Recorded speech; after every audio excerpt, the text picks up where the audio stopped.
Hello everybody, welcome back again. This is going to be another review, and for full disclosure, I received my copy of this game for free from the developer. The game is called Let Them Come, which is an old game from Android, from the Play Store, and it's been ported across to the Steam store.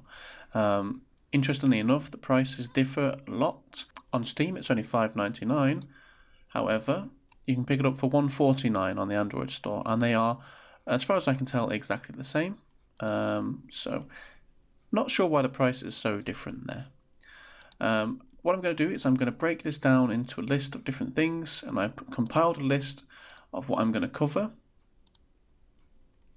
Everything in this list I'm going to cover just like the last review I did, and on the screen now what you're going to see is the gameplay. So let's start off by talking a bit about the game itself and what it's like. The game is a stationary defense game where you defend against waves and waves of aliens, and it progressively gets harder and harder. However, what I found with this game, for me, was slightly frustrating, is that the aliens are incredibly hard right off the bat. It's very, very difficult to progress in this game unless I'm playing or doing something wrong, which could entirely be possible, but I found this game incredibly difficult.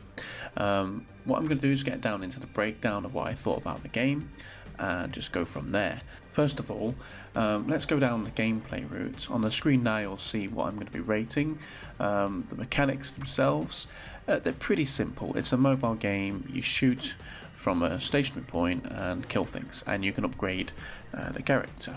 Repetitiveness, it's very repetitive. There are different enemies and they get harder and different variants, but it's very repetitive. Is it interactive? Well, yes, it is kind of interactive, because you've got to go in and build your loadout, and that can be different every time. The level design for me is incredibly basic. It's very clearly a mobile ported game. You can tell that by playing it.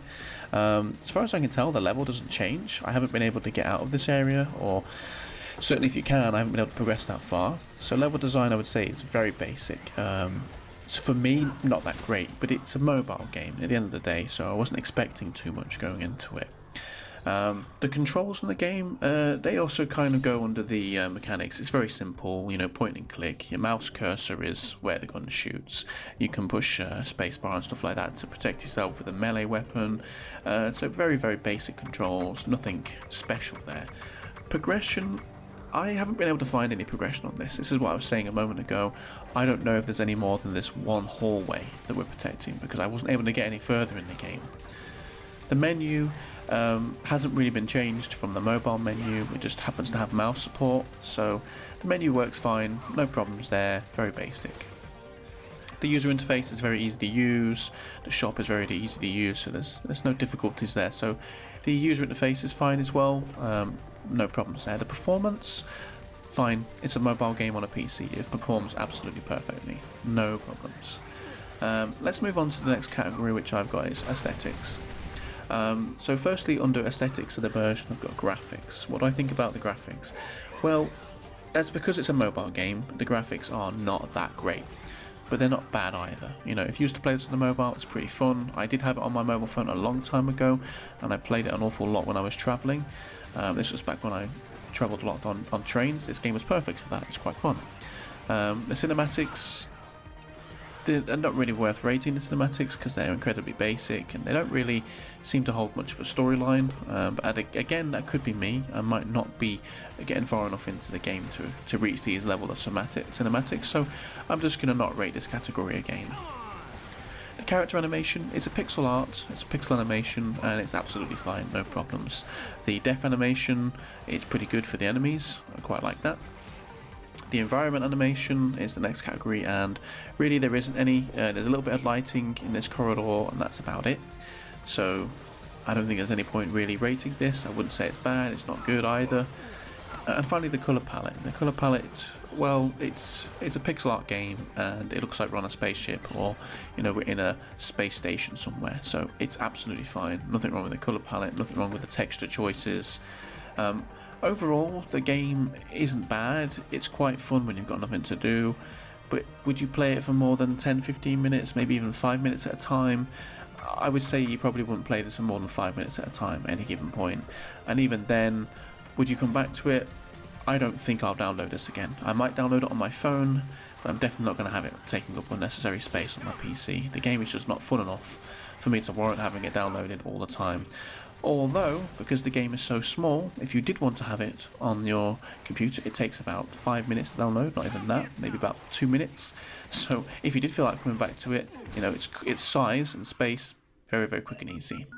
And that's going to be about it. Overall gameplay, I would say probably 4 out of 10.